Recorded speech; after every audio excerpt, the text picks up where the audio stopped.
Fala, rapaziada, Corinthians e Flamengo empataram por 1-1 no duelo que foi muito equilibrado pelo Brasileirão. E sem dúvida a gente vai estar deixando aqui alguns pareceres que são muito importantes, algumas coisas que foram vistas dentro dessa partida que vão, sem dúvida, dar uma ideia das próximas atitudes que o Flamengo terá que ter, principalmente no caso da arbitragem. E dentro de campo, será que o Flamengo foi bem? Será que o Flamengo se deixou levar? Bom, as equipes se enfrentaram pela 8ª rodada no Brasileirão.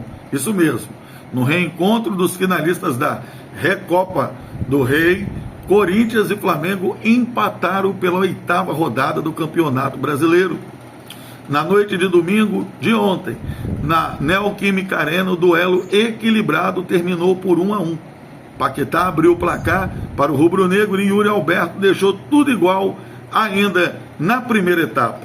O placar refletiu na dinâmica do jogo, duelos físicos ao longo dos 90 minutos, principalmente no meio de campo, e chances perigosas para os dois lados, mas que não resultaram em gols. O Corinthians ainda teve a vantagem de jogar quase o segundo tempo inteiro com 1 a mais, após a expulsão de Everton Araújo.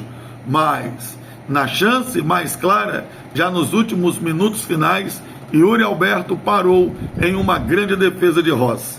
Com 1 a menos, o Flamengo buscou diminuir o ritmo e se expôs menos para tomar a frente do placar.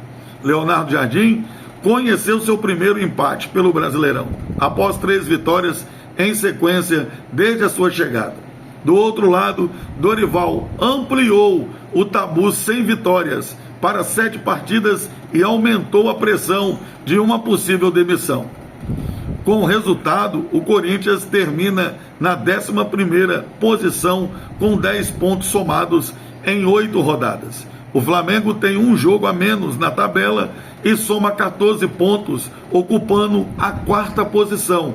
Agora o Brasileirão terá uma pausa de 9 dias para a disputa da data FIFA, a última antes da Copa do Mundo.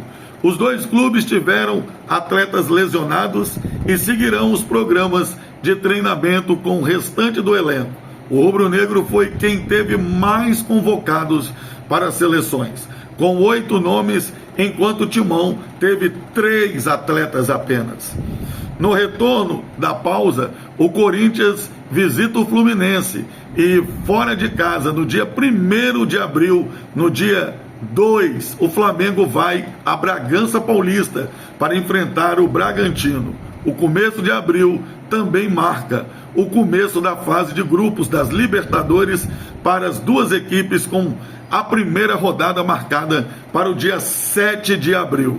Bom, o Flamengo foi letal e não perdoou o erro de saída de bola do Corinthians.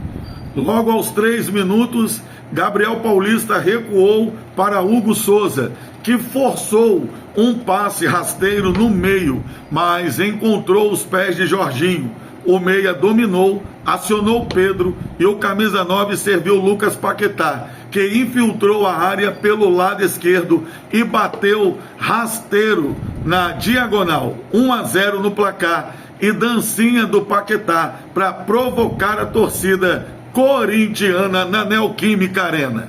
Na sequência, nenhuma das equipes assustou com finalizações perigosas. O Flamengo não conseguiu imprimir um ritmo de pressão e viu o Corinthians se sentir mais confortável para atacar e buscar o empate.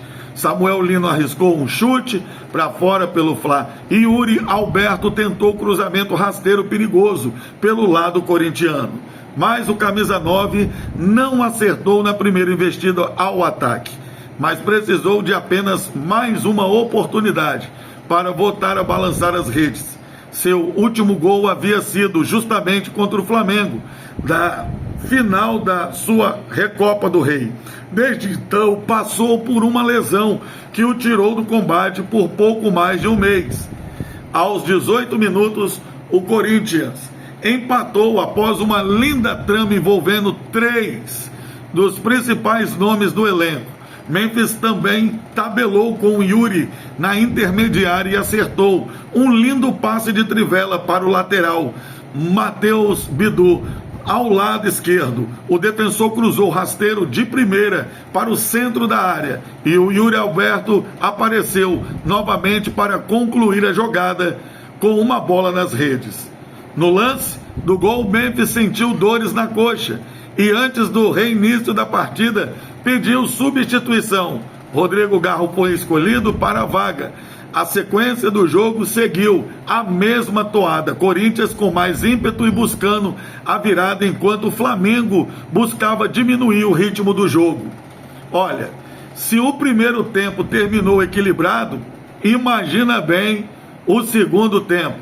Em dívida na entrada da área do Corinthians, Everton Araújo deu um pisão no pé de Brendo Bidon e recebeu o cartão vermelho direto.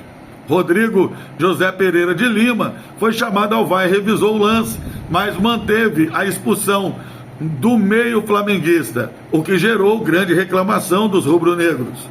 No retorno do intervalo, Leonardo Jardim já havia aplicado alterações no elenco, com a entrada de Ayrton Lucas na vaga de Alexandro, que estava amarelado com a expulsão. Mexeu mais 2 vezes, saiu Arrascaeta para a entrada de De La Cruz e Carrascal na vaga de Lino. Do lado do Corinthians, Dorival respondeu com Kaique na vaga de Carrilho.